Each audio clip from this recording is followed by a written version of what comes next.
This is the Conservative Czar, November 28th, 2016. Donald, Hillary Clinton and Jill Stein have gone to 3 states and asked for recounts. There's complicated nature as to what's going to happen in all 3 states, but Wisconsin is one of the key states. And putting the state of Wisconsin under the gun.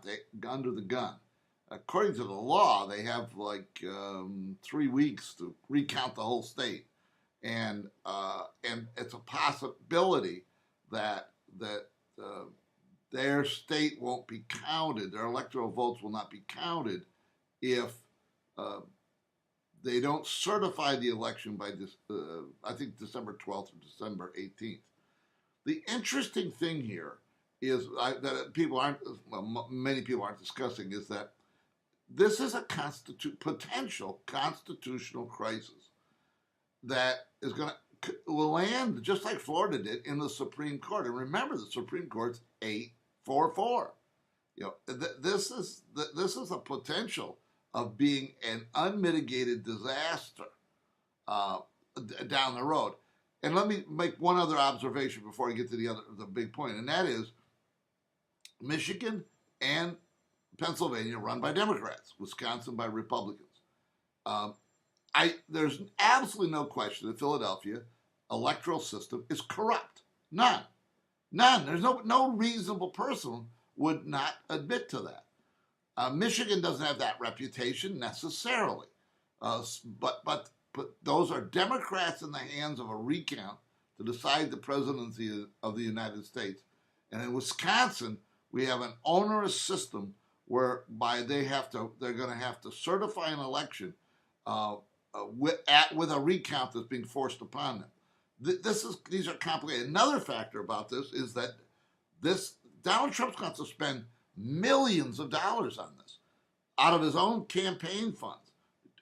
Millions of dollars for lawyers and to defend his rights in all 3 of these states. So this is a complicated mess. And there are a lot of ramifications and the potential of a huge constitutional crisis. Having said that, I'm not as it's complicated, it's expensive, it's a potential constitutional crisis, but I'm not that upset about it. Look, the law allows for a recount. Recount's going to tell us something. It's going to tell us about the corruption in Pennsylvania, maybe in Michigan. It's going to tell us about the system. I'd like to see a recount, to be honest with you. Why in these states will there be a difference? If there is a difference, why? Why would there be a difference? Let's say in Wisconsin, they come back with still Trump winning, but with 20,000 less votes. Why? This goes back to this huge issue about a rigged election. We need to get on top of the system that elects our president.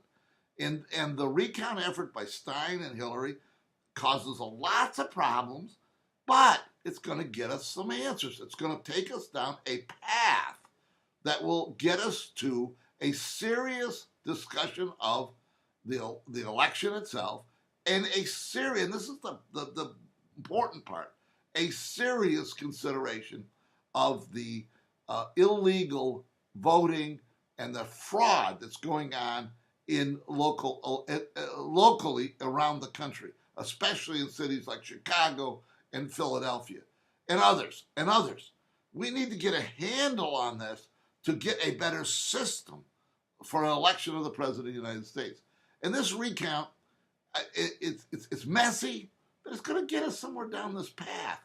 I'm not as upset about this as the Republican, now the new establishment, the new Trump establishment. I'm not as upset about it. I hope what comes out of this is and it's really simple. I mean, this is simple stuff. You give a commission, you give them subpoena power, you give them agents to work in the field. You're going to determine relatively quickly whether or not there's fraud and how much fraud, whether or not there's tampering on the ballot box or the machines. This is really important stuff that Donald Trump needs to get a handle on, needs to go forward on. I think he's helped by the fact that Stein and Hillary want recounts in these 3 states. I think he's helped by it. And we'll maybe from this, we'll get to the bottom of the rigged election, the investigation of what it really is. This is the Conservative Czar. See you next time.